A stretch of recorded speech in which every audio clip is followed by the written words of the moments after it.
Finally সেই দিনটো আহি পালে আৰু আহি পাই মোৰ মানুহ দেখি মোৰ চকু কপালত বাকী হওক নহওক পেপাৰখন চাই পিছে মোৰ মূৰটো গৰম হৈ গ'ল।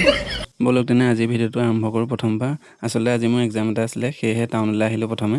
আৰু এয়া ৰাতিপুৱা 9টা বজাৰ দৃশ্য গাইজ। টাউনৰ ভিউটো আপোনালোকক দেখুৱাই দিছোঁ, একদম মানে শান্ত পূৰা। তাৰপিছতে ঘৰত যিহেতুকে চাহে খাই আহিছিলোঁ, এক্সাম যি হওক নহওক কিন্তু চাহকাপ মানে খোৱাটো মেইন, সেয়েহে চাহকাপ খাই ল'লোঁ। আৰু খাই বৈ মোৰ লগৰ এটা আহি আছে, তাৰ কাৰণে মই এয়া ৱেইট কৰি মোৰ বেয়া হৈ গৈছে। আৰু কাৰোবাৰ কাৰণে ৰখি থকাতকৈ বেয়া কাম নাই গাইজ। তাৰপিছত তাৰ কাৰণে পেন এটা ল'লোঁ, যিহেতুকে আমাৰ এক্সামৰ আগদিনাখনে পেন ল'বলৈ মনত পৰে। আৰু ইমান দেৰিনো মই কি কৰিম, সেয়েহে চাহতে ৰখি অকণমান দেৰি ভিডিঅ'কে কৰিলোঁ। তাৰপিছত ফাইনেলি 2টা আহি পালোঁহি এক্সামৰ চেণ্টাৰ, আৰু আহিয়ে মোৰ মানুহ দেখি চকু কপালত উঠি গ'ল।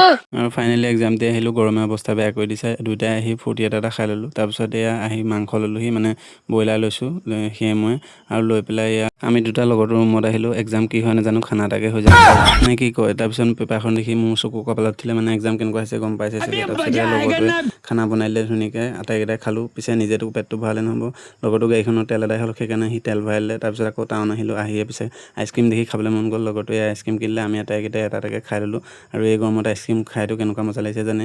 তাৰপিছত আইচক্ৰীম খাই আকৌ ৰখি নাথাকিলোঁ, তাৰপিছত আহিলোঁ আমি নাৰিকলৰ পানী খাবলৈ। পিছে নাৰিকলৰ পানী মানুহে খালী পেটত খাই, আমি আকৌ ভাত খোৱাৰ পাছত খাইছোঁ। তাৰপিছত কিবা কিবি বজাৰ কেইটামান কৰিবলৈ আছিলে, তাকে কৰিবলৈ আহিলোঁ। আৰু মাজে সময়ে এক্সামবোৰ দি থাকিব লাগে, বাকী হওক নহওক খোৱাটো এক নম্বৰতে থাকিব। আজিলৈ আহিছোঁ, লগ পাম নতুন ভিডিঅ'ত।